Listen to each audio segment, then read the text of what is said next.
If you hate Deion Sanders and you're sick and tired of Shedeur Sanders, you think Travis Hunter is way overrated, do me a favor. Quit watching right now and go someplace else. This is all about what those three have achieved. Those three, to me, are still not getting enough credit for what they've pulled off this year in college football. And I'm going to start with the head coach, with a man I know fairly well. Back to his days of playing for the Dallas Cowboys, I covered.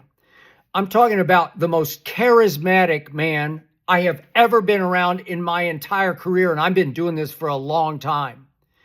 Deion Sanders is as special as they come.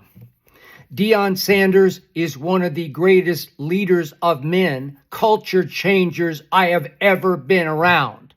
He's a good man with a huge heart, a correct heart, a Christian heart, his own man with a staunch backbone to do it the way he is going to do it, whether you like it or not. He loves everybody, but he does it his way. And in all my time in sports, I've never been around anyone in a leadership position who's a better interview than Deion Sanders, who's a better communicator than Deion Sanders, not only with the media, but with the young men that he teaches and coaches. He reaches their souls. He touches their hearts. He changes their lives. He is one of one, Deion Sanders. And he took over a sad sack program in Colorado, a sleeping giant that once upon a time, a long time ago, back in the early 90s, won a national championship. He took over a team that had won one game the year before, had gone 1-11 in 2022. It's not that long ago. And he made a tough speech on opening day to those young men. And he said, a lot of you don't belong here because you're just not good enough. And it came across as cold-hearted, almost mean-spirited, but it was just the God's truth. They needed to move on to where they belong because Deion was headed to where he belonged. We coming, he said from the start, and so many people laughed at Deion Sanders. And all of a sudden, they did win 4 games last year, and they were competitive in 4 others. And they got blown out a few times because they just didn't have enough in the offensive and defensive line. So Deion got busy again, and he went in the portal, and he went into the college football recruiting ranks, and he said, I want that, and I want that, and I want him, and I want him, and I do want him. And he got Jordan Seaton, the best left tackle in high school football, to come to Boulder, Colorado. And that paved the way for what happened this year because clearly he had the 2 best players in all of college football. But all of a sudden, he had a football team around them, a team that he could mold in his image, especially on defense. And they got better and better and better, and they went 9-3. It's an all-time achievement by a coach who inspires so much hate and resentment and jealousy because he's doing it his way. 9-3, including 7-2 in the Big 12. Yeah, they got run off the field at Arrowhead a week ago. Kansas, they were in the wrong place at the wrong time. Kansas is a loaded football team that just had barely lost 4 games early this year, barely lost them, and then all of a sudden started giant killing.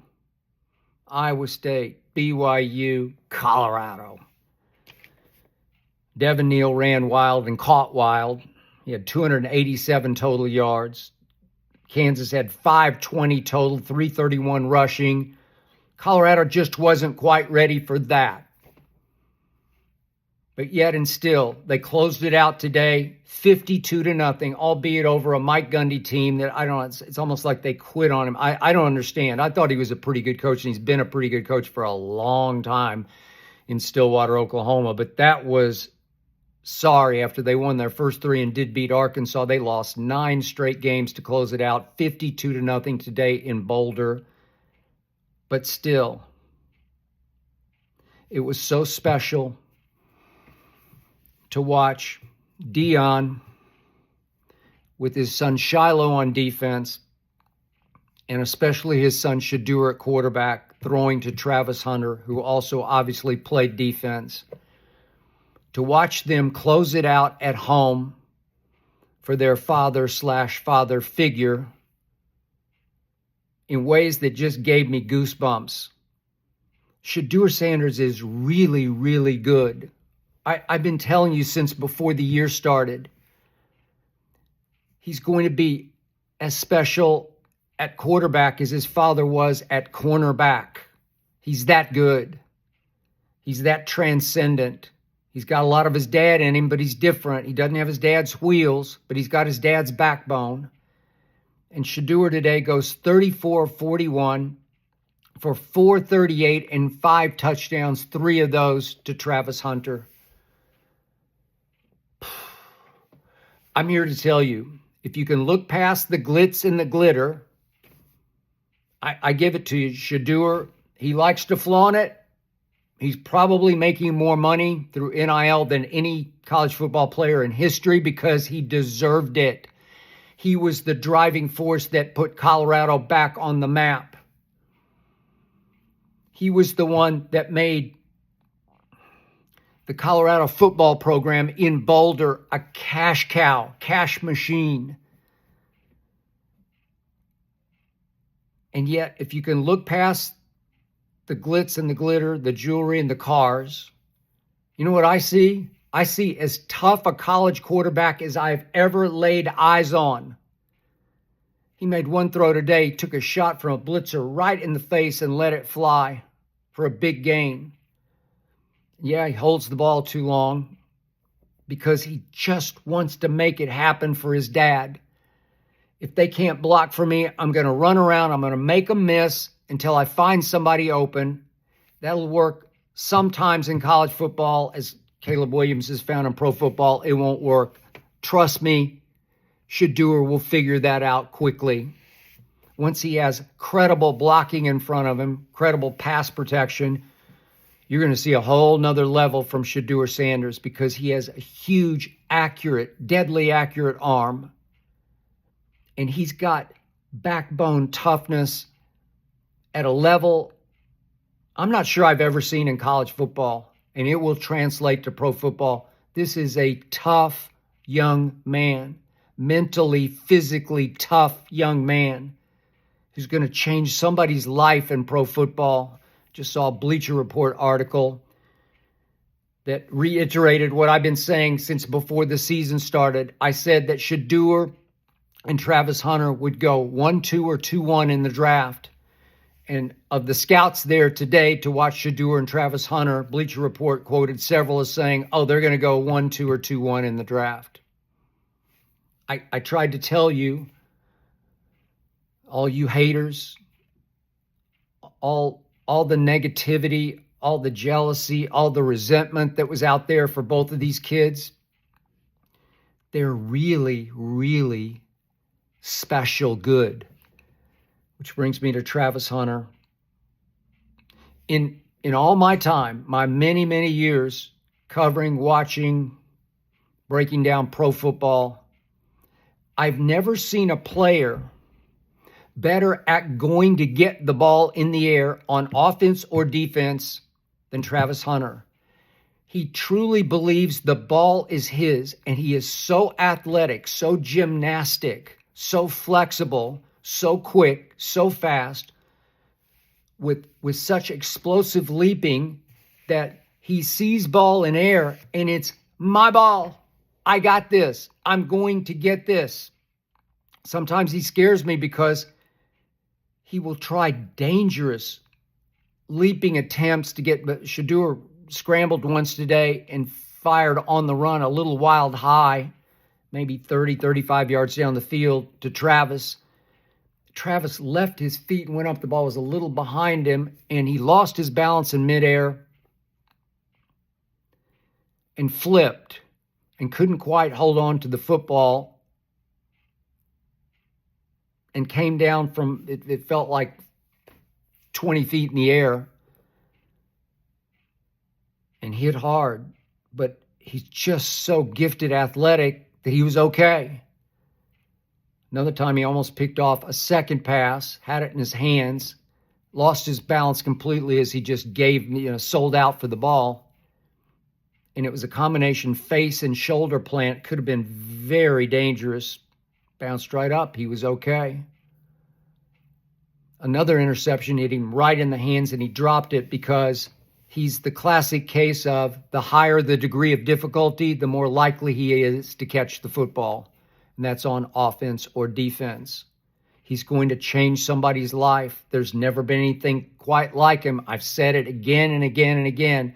Travis Hunter will go down in the National Football League as the greatest all-around player, two-way player ever, because he'll be the best cornerback since Deion Sanders. I think he'll go down in history as the second greatest cornerback ever, because there was one and only primetime Neon Deion. One and only. I was there. I saw it with my eyes. Never seen anything like it. Not sure we ever will again, even from Travis Hunter. But I think he could go down as the second greatest cornerback ever, above Revis, above Richard Sherman, whoever else you want to throw in there. I'm already on record with that. But he is such a gifted receiver. He came in third in the Big 12 in catches going into this game. When he catch 10 for 116 and 3 touchdowns. He's too good not to play receiver in pro football. I don't care how many snaps. I don't care how much punishment. Just let him figure it out, because he's going to change your life on both sides of the ball. Maybe he doesn't play every snap at receiver as he does for Colorado, but he ought to play half the snaps. He ought to play all the passing down snaps. If it's second and long, third and long, whatever, 3rd and 5, just let him play receiver, because you just can't stop him with those hands and that ability to anticipate and see and feel and just go up. The ball is mine. You can't not let him play receiver. Somebody's going to get a life changer at cornerback and receiver. Which brings me to, did we see the last of Shedeur and Shiloh and Travis playing for Deion? Deion said last week that he thinks they're good to go in a bowl game. This is just me personally. I don't need to see him in a bowl game. I don't want to see him obviously risk any sort of injury in a bowl game. But if they want to do it for their daddy, if that's what it is, they just want to play for Deion, then I'm good with that. Which brings me back to Deion. You realize jobs are going to come open. I hope the Cowboy job comes open. I don't know, will the Raider job come open with Tom Brady now as an owner? Giants, Jets, obviously coming open. These are plum jobs. These are please God, drop it into my lap jobs for Deion Sanders. He'd be great fits in all 4 of those places. And he just signed the second best quarterback in the nation in Juju Lewis. And he just signed 4 kids a day ago, all of them top recruits who said bye-bye to big-time football factory schools. And you can't tell me that doesn't mean Deion is going to be in Colorado, because he had to commit to all those parents of those 5 kids, and there are more than that. I'm here. Kickstand down, as he says. I'm going to be a Buffalo. And I think he's fully committed to staying there. Heck with all those pro jobs. He's told everybody, I want to be in college football, and he's going to be in college football. And I believe he will win a national championship at Colorado within the next 3 years with those recruits that he just garnered. My Lord. This is Neon Deion Sanders' special achievement, and he's only getting started at Colorado.